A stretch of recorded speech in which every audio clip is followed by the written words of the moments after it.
Hello, everyone, and welcome to our final Moody Talk on distress tolerance. So, if you've been going along with me throughout the month, we've been talking about distress tolerance as a concept, what it means in DBT, and the things that we can do to help us during distressful times, building ourselves a toolbox of coping skills for when we're in distressful situations, and sometimes we're in distressful situations and we're able to step away from them, and the things that we can do to help us to better cope with the stress that comes with these events. Okay, so we talked about what distress tolerance is, and we've talked about two different concepts of coping skills. TIP, which is to change your body chemistry, whether it's with temperature, with cold, if it's doing extreme exercise to just get us out of what is going on in our head, just to get us into a different mindset. Also, different breathing activities that we've gone through. And we've also gone through accepts, which is the more along the lines of things that we can do for ourselves, not so much physically, but mentally, so that we can take ourselves out of the situation, give ourselves something that works well for us, like maybe using your different senses for taking you out of this stressful event, including listening to loud music, listening to your favorite music, reading a book, watching a funny movie, simple things like that, but then going even farther and doing things for, charitable reasons. Maybe this helps you by focusing on other people, and that gets you out of your own mind and into thinking about things that you can do for other people to help them. So it's just all those different kinds of concepts. So we've talked about that. We're going to talk about the harder concept for distress tolerance, and that is radical acceptance. And this is a difficult one to really wrap your head around, because it's not in our nature, as I feel, it's not in my nature at least, to just accept that I can't change something, change what's going on in a situation, or something that's going to be more long term. And it's true, we get into these kind of places where we don't want to accept that something is final, something is out of our control, that we can't fix or change. So that is what we're going to be talking about today, radical acceptance.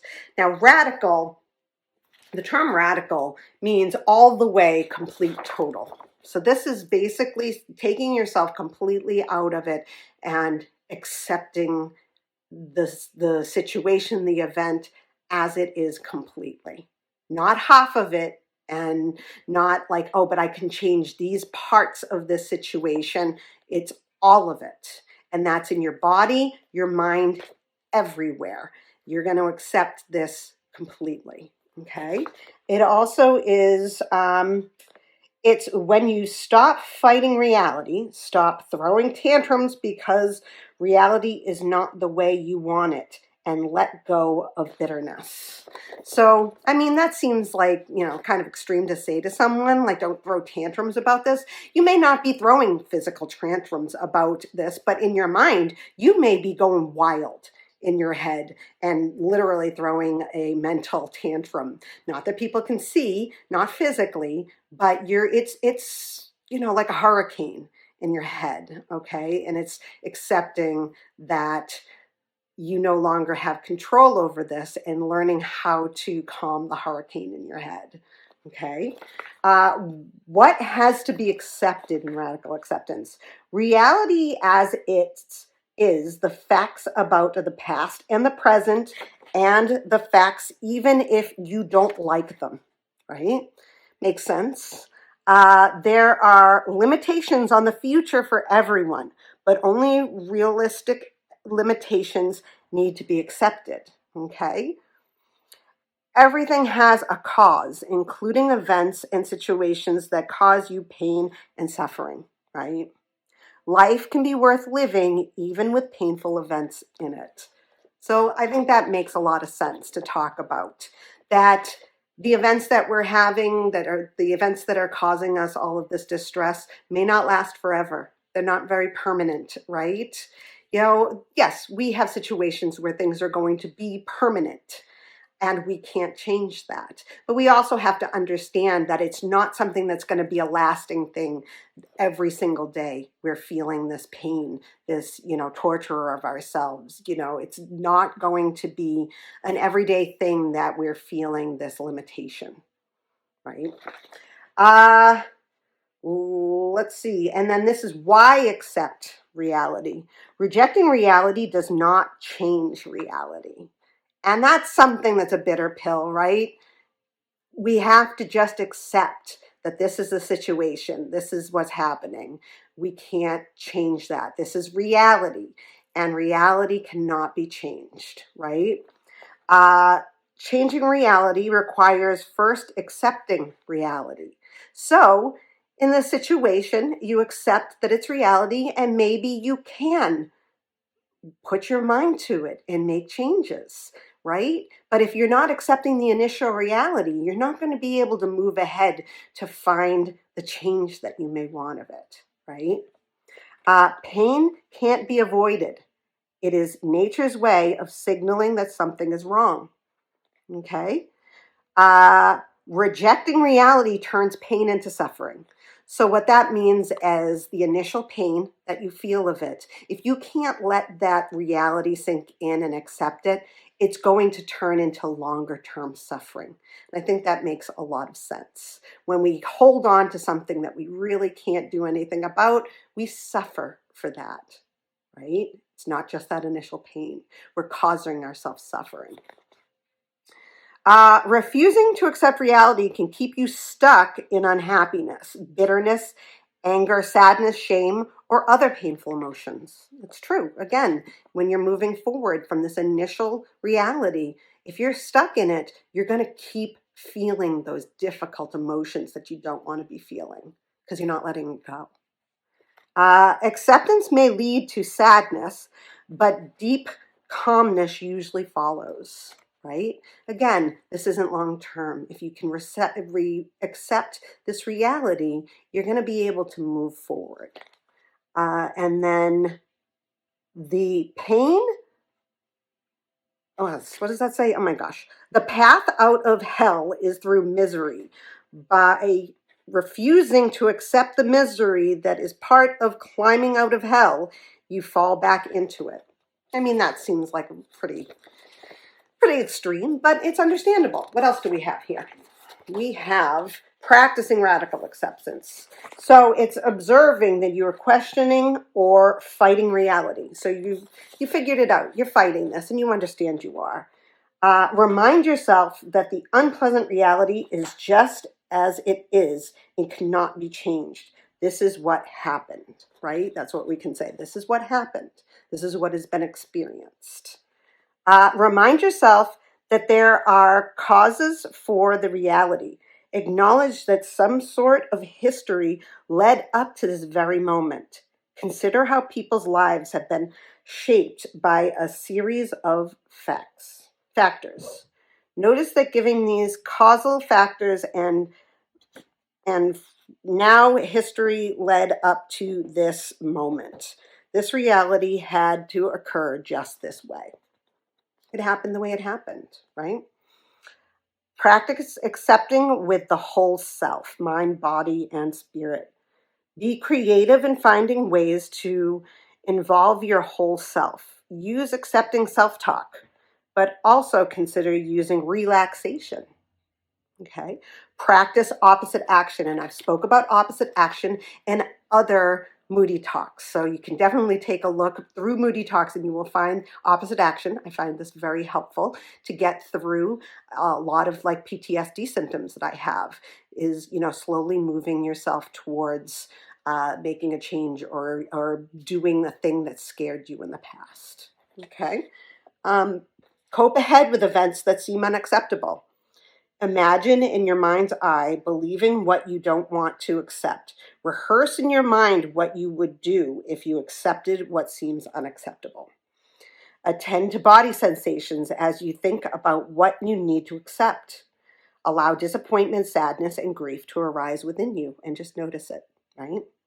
Allow disappointment, sadness, or grief to arise within you. It's okay that it's happening, right? It's okay that it's happening. We all have, all our emotions are valid, and we're experiencing them for a reason. Acknowledge that life can be worth living even when there is pain. And do pros and cons if you find yourself resisting practicing acceptance. So I've also done pros and cons as a coping skill that you can find in other episodes, and I highly suggest that you do that. Finally, and this is very important, what is not radical acceptance, right? So radical acceptance is not approval of the situation, compassion, love, passivity, or against change.